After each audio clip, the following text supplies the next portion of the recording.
Sejam bem-vindos à nossa jornada sul-mato-grossense de homeopatia. Estou muito feliz, agradecido pelo convite feito a mim pela doutora Nazira Scaf, presidente da Associação Médica Homeopática do Mato Grosso do Sul. E eu vou começando aqui, compartilhando a minha tela, para que vocês possam acompanhar a minha apresentação. Aliás, eu estou muito feliz de falar exatamente sobre esse tema, que na verdade, é uma técnica baseada em um fenômeno que acontece na natureza chamado BDOT, Bi-Digital O-Ring Test, e confrontá-lo com a homeopatia. Tá? Meu nome é Emanuel, eu sou endocrinologista e clínico de formação e fiz outras 6 pós-graduações, a maioria delas voltadas para a área integrativa, da nutrição, da homeopatia. Então, eu estou aqui porque realmente eu sou um entusiasta da homeopatia e eu gostaria de mostrar para vocês o que significa, o que é esse teste, como ele pode ajudar na prática clínica do homeopata e como que eu utilizo, na verdade, na minha prática clínica para tentar aumentar a eficácia do tratamento homeopático, a assertividade na escolha do medicamento e na condução do tratamento. Então, qual é o conceito? Se vocês conseguem ver aqui, existe um auxiliar que está examinando, uma pessoa que é intermediária e aqui o paciente. E o médico que examina está sentindo a tensão do anel, um auxiliar puxando o dedo dele e ele verifica a força desse anel padronizado da seguinte forma: essa pessoa que auxilia o médico, ele puxa no sentido centrífugo, né, para fora, tentando abrir o anel, e ele verifica a tensão em partes do corpo. Quer dizer, acontece uma resposta, um fenômeno de enfraquecimento ou fortalecimento desse anel. Então, ela é baseada uma técnica de investigação clínica não invasiva que utiliza o fenômeno de enfraquecimento do anel bidigital quando dá ressonância entre duas substâncias idênticas. Eu vou explicar um pouco mais para vocês entenderem como é que isso funciona. Bom, ela foi desenvolvida e patenteada pelo médico e engenheiro nipo-americano Yoshiaki Omura.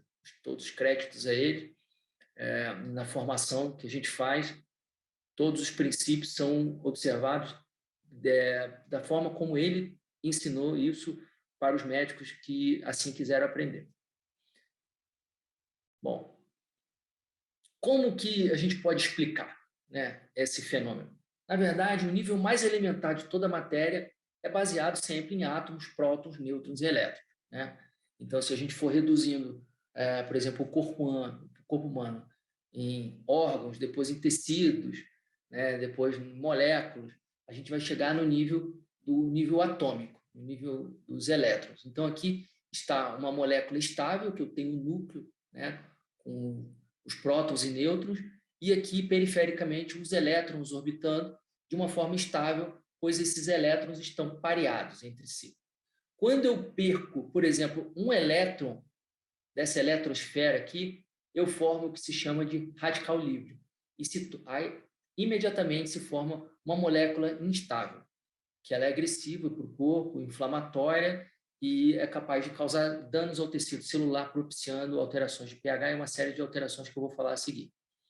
Então, todos os organismos vivos também estão submetidos a campos eletromagnéticos que interagem entre si e se influenciam mutuamente. Tá? Isso também é do final do século XIX e início do XX, e é da era já newtoniana, né? Então, a gente sabe que moléculas estáveis, como eu falei antes, elas se constituem de elétrons pareados. Quando essa molécula se torna instável, ela se chama radical livre, perda de pelo menos um elétron que fica não pareado, causando a agressão aos tecidos.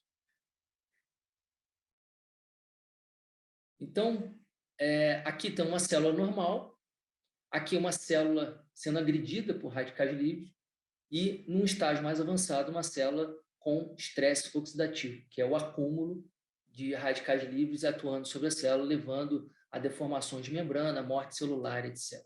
Tá?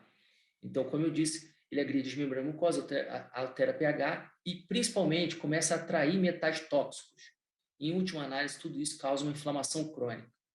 O processo inflamatório crônico subclínico, a gente sabe que está implicado na raiz, né, na patogênese de praticamente todas as doenças crônicas. Todas as doenças, hipertensão, diabetes, Alzheimer, câncer, têm em comum um processo inflamatório crônico subclínico de base, alimentando esse processo.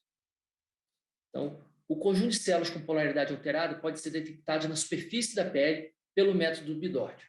Tá? Então, uma área alterada, ela é considerada enfraquecida quando o examinador toca e verifica a força do anel bidigital. Então, a primeira descrição do método foi publicada pelo Dr. Omura em 1981. A patente foi requerida logo em seguida, em 1983, tendo sido concedida em 1991. Já em 93, houve o resumo da patente publicado oficialmente, sendo reconhecido como propriedade intelectual universal. A prática do Bidort revelou-se alguns aspectos interessantes, que modificam vários paradigmas da medicina, como a presença de vírus, bactérias e metais pesados em áreas de doenças crônicas, como dores de causa indefinida e o próprio câncer. A técnica é considerada por muitos como a ponte entre as medicinas oriental e ocidental, também considerada uma evolução da cinesiologia aplicada, porém com muito menos limitações e mais aplicabilidade clínica. Quem não lembra daquele teste em que uma pessoa segura na mão fraca um determinado elemento e estica o braço e o médico tenta abaixar para verificar a força, se ela aumentou ou se enfraqueceu a força desse grupamento muscular que estava sendo avaliado. Então, essa é a base da cinesiologia aplicada, que veio antes do Bidort. A cinesiologia aplicada, ainda utilizada hoje, ela tem certas limitações, porque os grupamentos musculares utilizados anteriormente poderiam sofrer fadiga e o método não ficar confiável. Ao contrário, a força do anel bidigital, ela é um local, uma musculatura que se recupera muito rapidamente, então ela está sujeita a praticamente pouca ou nenhuma interferência externa ou do organismo. Bom, como é feito na prática o teste? Né? Deve ter sido observar alguns cuidados. Ele deve ser realizado em um ambiente isento de radiações eletromagnéticas, como fios, monitores, celulares e afins. A gente deve deixar isso longe do examinado e do examinador para que não haja interação entre os campos eletromagnéticos. Tanto o paciente como o examinador não devem utilizar objetos de metal como relógios, ornamentos e etc. O teste é baseado na pesquisa da força muscular em um grupamento muscular padrão, no caso, o anel bidigital, que é o primeiro dedo encontrando com um dos dedos que são testados por uma padronização feita pelo Dr. Omura. Então, o teste pode ser realizado diretamente no indivíduo a ser examinado, que é o Bidort direto, onde o médico examina diretamente o paciente, ou utilizando um indivíduo intermediário, como o Bidort indireto. No teste direto, o paciente toca diferentes regiões do corpo ao mesmo tempo em que o examinador testa a força dos seus dedos em formação de anel. Ou então, o próprio paciente segura a substância a ser testada e verifica na outra mão se o anel dele, quando o médico puxa o anel, se ele vai ficar mais forte ou mais fraco. E isso constata-se um fenômeno, né, que não é dependente de crença e nem de indução pelo médico. Né? É um fenômeno que acontece. Então, as aplicações são várias. Pode ser testado no corpo humano, diretamente verificando áreas em que o campo eletromagnético está aberto, né? Que a gente fala que tem aquelas áreas com perda de elétron. Né? Então, a gente pode verificar regiões do corpo enfraquecidas. Por exemplo, região de dores que se manifestam na pele, aonde está essa manifestação da dor na pele, como uma dor referida ou uma dor localizada. Né? E a gente pode testar exatamente com testadores específicos, feitos também no Japão, com as substâncias inflamatórias, os metais pesados. Analisa-se uma série de fatores no local que inicialmente considerava-se enfraquecido. Então, um dos recursos é testar diretamente o corpo do paciente. Ou eu posso testar micro-regiões, como fazendo um mapeamento. Veja que a mão, eu tenho representação de vários órgãos em diferentes partes da mão, assim como no pé. Então, eu posso apontar a ponta do meu metal examinador para diferentes partes da mão e eu vou verificar onde acontece o enfraquecimento de determinadas áreas.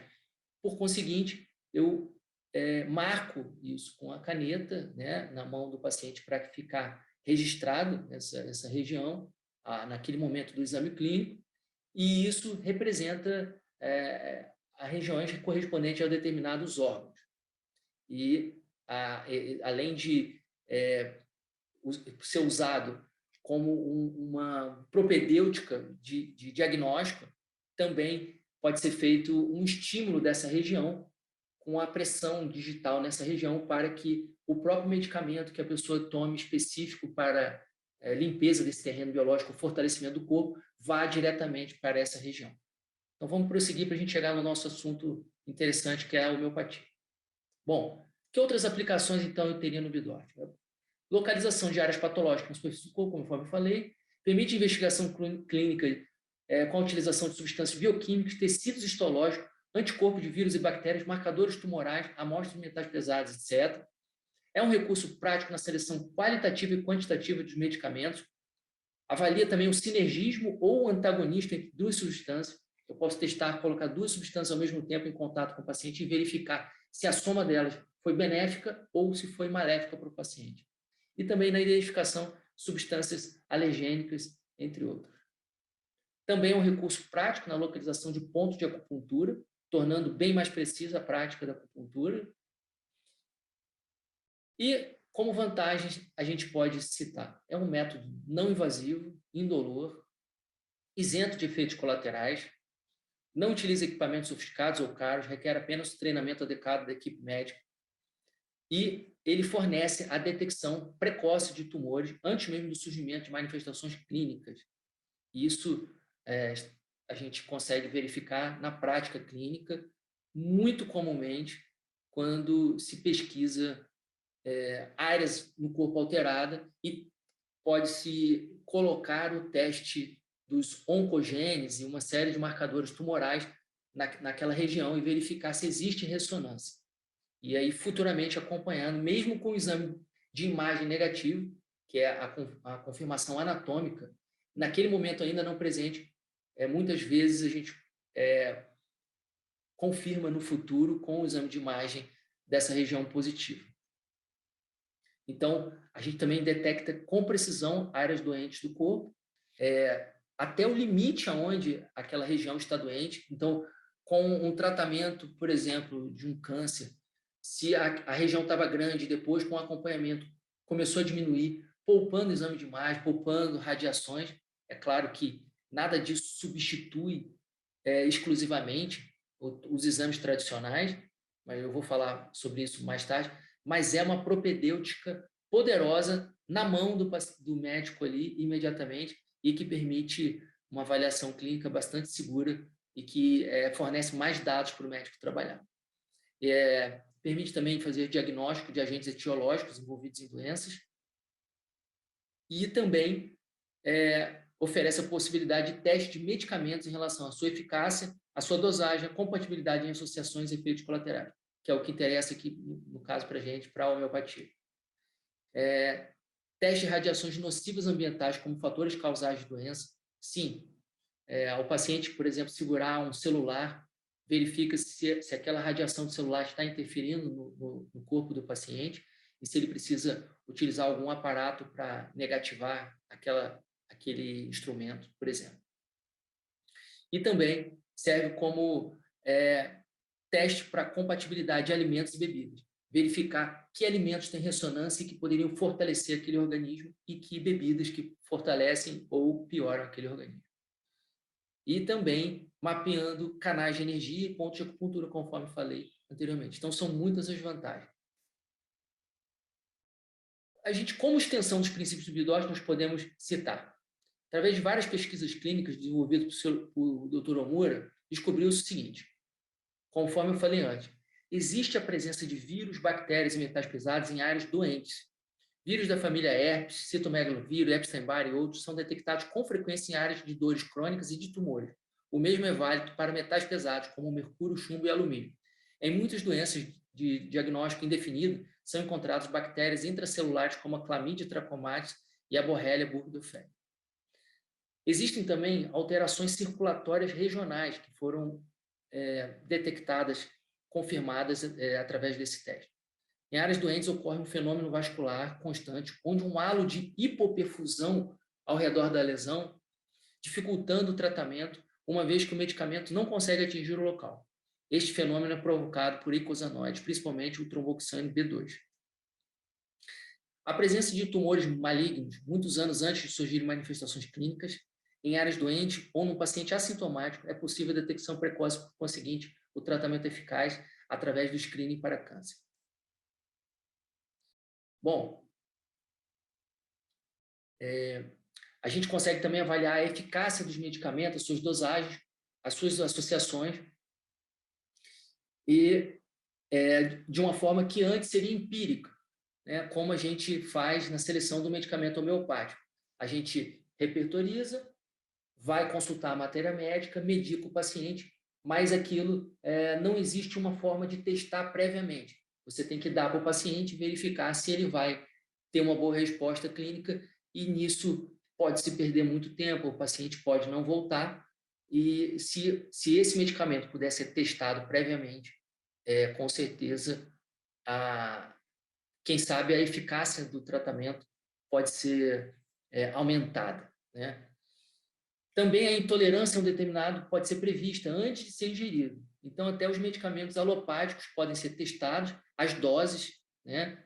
E aí propiciar um casamento, e ajudar o paciente a orientar. Olha, vamos testar essas doses para ver se elas estão de acordo nesse momento com o seu organismo, e pode-se ir partindo o comprimido ou aumentando a quantidade de comprimidos que estão em contato com o paciente, e verifica se a dose é ótima para aquela pessoa. Tá? Também pode-se fazer o que a gente chama de método de captação seletiva. O que é isso? Como a área da lesão do paciente, que pode ser uma dor ou uma lesão oculta, ela tem uma hipocaptação seletiva, ao redor existe um halo de hipoperfusão, então é difícil que o medicamento chegue até aquele local. Então, quando se faz um mapeamento, por exemplo, na mão, a gente pede que o paciente, ao tomar o medicamento, ele faça o estímulo do ponto marcado na mão como doente previamente, para que esse medicamento estimule aquela área correspondente da região fraca e ajude a chegar até a região e ajude a recuperar mais rápido esse paciente. Tá? Então, como eu disse, o método de captação consiste na estimulação de uma área correspondente da região a ser tratada, podendo ser um ponto de acupuntura ou outras áreas específicas testadas através do bidório. Então, podemos fazer algumas conclusões sobre o método do bidório, né? Dr. Omura pôde postular vários conceitos. Como eu disse, presença de vírus, bactérias, metais pesados em áreas de tumores ou áreas de dores crônicas, a deficiência de perfusão sanguínea nas áreas doentes e o benefício do medicamento a ser testado naquele momento para determinado indivíduo, através do fenômeno de enfraquecimento do anel. E nas aplicações na homeopatia, gente, vamos lá. Quando a gente repertoriza, e mesmo com conhecimento da matéria médica, o homeopata muitas vezes ainda fica com dúvida. Bom, será que é esse medicamento? Será que é outro? Muitas vezes a gente fica dúvida entre 3 medicamentos, né?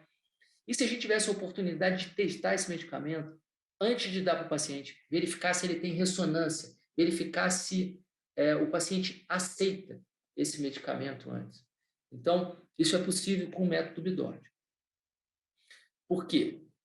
As limitações na consulta homeopática, né? Muitas vezes o relacionamento médico-paciente ainda em construção, a falta de entendimento do paciente na primeira entrevista sobre a abrangência do tratamento homeopático e até sobre o que é importante falar ao médico, podem dificultar também a escolha do medicamento homeopático.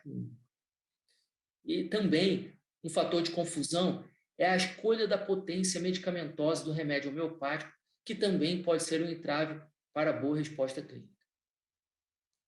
Então, mesmo após a verificação de acontecimento, quando o paciente retorna e ele está dentro das leis de cura, as leis de Hering, muitas vezes ainda permanece a dúvida sobre quando dar um novo estímulo com o mesmo medicamento, ou se deve mudar a potência, em que período, né? Então, nesse momento, o teste do Bidort também ele é muito válido, porque pode ser testado na frente do paciente, naquele momento, aquele medicamento ou outros medicamentos que o homeopata tenha ou o próprio paciente traga na consulta. Bom, também é possível, eu não me estendi muito aqui na técnica do Bidort, na especificação da técnica, porque senão a palestra ia ficar muito extensa. Mas a força do anel bidigital ela pode ser graduada. Então, diferentes dedos da mão, em oposição ao dedo, o primeiro dedo, eles têm cada dedo em oposição ao anel, tem uma determinada força.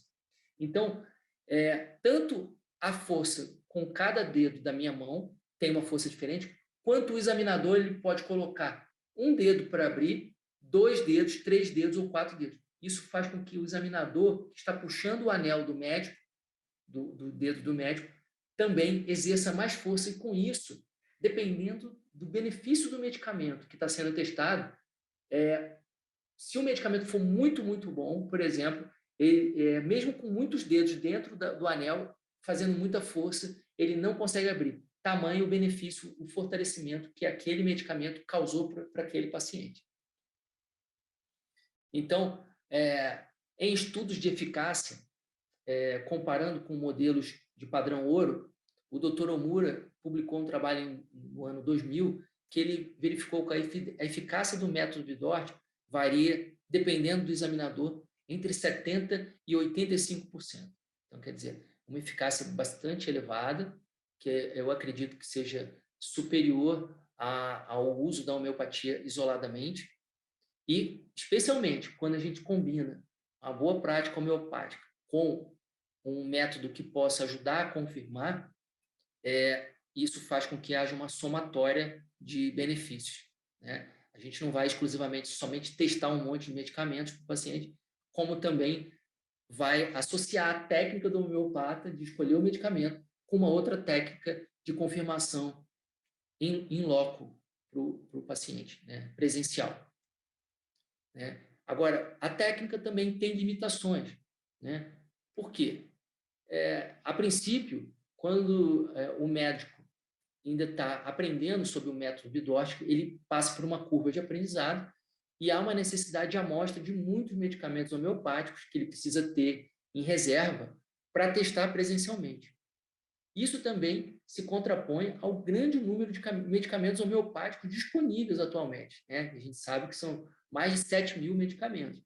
Então, o médico que trabalha com a maioria dos medicamentos mais comuns, ele tem ali uma botica com 70, 60 medicamentos, isso é totalmente possível, ele pode testar esses mais comuns e ele pode ir afastando também, né? Dentre aqueles medicamentos que ele tem, se ele não tem, vamos supor que ele tenha 3 medicamentos e 2 são comuns, um não é comum.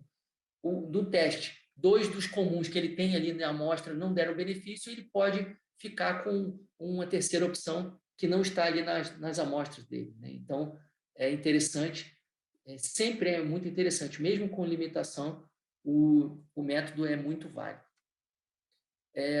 E também, outra limitação são as potências medicamentosas diferentes que produzem respostas variadas na força do anel bidigital. Isso é comprovado. Eu fui cada vez pegando mais medicamentos, amostra de medicamentos homeopáticos em diferentes potências, porque mesmo quando eu verificava que determinado medicamento tinha um benefício para o paciente, eu muitas vezes gostava de testar outras potências para ver qual potência teria maior benefício para aquele paciente naquele momento. Então, ficou claro para mim que quanto mais potências variadas também o médico tiver como amostra para poder testar, melhor se torna o resultado que é oferecido ao paciente no momento da prescrição. Né? Então, na verdade, como eu contorno essas limitações na minha prática clínica? Né? Como eu disse, eu tenho amostra de policrestos em diferentes potências. Né? Então, eu pego os medicamentos de maior alcance, né? No meu caso, eu tenho aqui uma amostra, hoje em dia, bastante considerável, né, que eu fui acumulando ao longo do tempo. E em níveis de BIDOT, né, de mais elevados, quando o médico passa a ter muito mais confiança no anel bidigital, até a aplicação de nomes escritos no papel com o nome do medicamento e as potências acabam surtindo um efeito parecido com o teste do próprio medicamento. Então, isso é quando o médico tem conhecimento sobre aquele medicamento. Quando ele já usou, já leu sobre a matéria médica, ele tem uma imagem, pelo menos, daquele medicamento. E isso, o próprio nome do medicamento, ele carrega uma certa frequência. Por isso, a gente verifica que o nome escrito no papel também produz alguma resposta no fenômeno do BIDOT, não tão clara quanto com a amostra, por isso precisa de muito mais experiência no método. Não é recomendado isso aqui a princípio. É recomendado que seja feito com as amostras. Então, uma forma de ver a resposta clínica também, de cura ou não, avalia-se a repetição do medicamento pelo teste do anel digital naquele momento do paciente, com o próprio medicamento em uso, ou, caso não tenha benefício aquele mesmo medicamento, quando o paciente volta para a reavaliação, seleciona-se um novo medicamento por repertorização e pega-se a amostra para avaliar. Então, é muito importante também para controle de tratamento o método do BIDOT, na minha opinião. Em resumo, o método BIDOT é uma ferramenta clínica que pode auxiliar na confirmação do medicamento homeopático. O método é baseado em um fenômeno de ressonância entre duas substâncias idênticas, não depende de crença, como eu disse, é um fenômeno que acontece. O anel enfraquece ou fortalece, então realmente acontece esse fenômeno. E os possíveis benefícios estão na seleção do medicamento, com aumento da eficácia, na seleção da potência medicamentosa, no controle do tratamento. E na seleção de medicamentos que possam interagir entre si, na testagem de doses de medicamentos alopáticos para o momento. Geralmente, doses mais baixas são requeridas do que aquelas prescritas. Alimentos ressonantes, quer dizer, alimentos que são benéficos para o paciente, podem ser testados para auxílio na resposta clínica. A gente sabe que uma orientação alimentar adequada também promove uma resposta clínica mais benéfica ao paciente, quando a gente consegue isolar alimentos que não são benéficos para aquele paciente, e a gente orientando e testando presencialmente, a pessoa sente mais segurança e a gente vê que na prática clínica a inflamação sistêmica diminui e a resposta do organismo como um todo acontece mais rápido. Também a gente pode verificar a quantidade e se há presença ou não de toxinas e marcadores inflamatórios no corpo do paciente de forma não invasiva, auxiliando no acompanhamento clínico. Então, se você mediu na primeira consulta marcadores inflamatórios e toxinas, quando o paciente retorna, após ter recebido o tratamento homeopático, após ter recebido substâncias que podem auxiliar na detoxificação, melhoria de alimentação, no retorno, com a comparação da quantificação de toxinas desses marcadores inflamatórios, eu verifico se o paciente ele está melhorando ou piorando clinicamente. Tá? Então, é mais um fator que nos auxilia. Então, deixar um alerta aqui no final, que é muito importante, que a utilização do método para diagnóstico e tratamento é considerado ainda como experimental, mesmo tendo sido publicada e patenteada, bem como validada em vários países, inclusive no Brasil. Existe um grupo de estudos de médicos aqui no Brasil, sediado em São Paulo, e nós estamos sempre em constante atualização e troca, e o método não deve substituir os métodos convencionais de diagnóstico e tratamento, exames de imagem, etc., nem os protocolos de pesquisa. Então, ainda está se publicando muito campo a ser publicado nessa área. Então, os médicos devem ser treinados pela Associação Médica Brasileira de BIDOT, que detém os direitos de difusão da prática e do uso do nome no Brasil, outorgados pelo seu autor. E o site para conhecimento de mais informações é ambidort.org.br, conforme está aí na tela. Como aprender mais? Existe um curso de formação para profissionais médicos 2 vezes ao ano, né? Ela é sediada à Associação do Bidort São Paulo Capital, é uma entidade sem fins lucrativos e promove inúmeros cursos de áreas afins e também realizando trabalho voluntário contínuo com atendimento gratuito à população.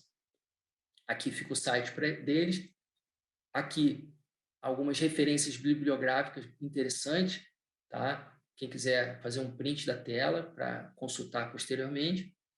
E fica o meu agradecimento aqui do lado esquerdo, minha cidade natal, Niterói, que eu tenho muita saudade e que visito com frequência, e aqui à direita, a cidade que me acolheu, Campo Grande, maravilhosa, que hoje é meu novo lar.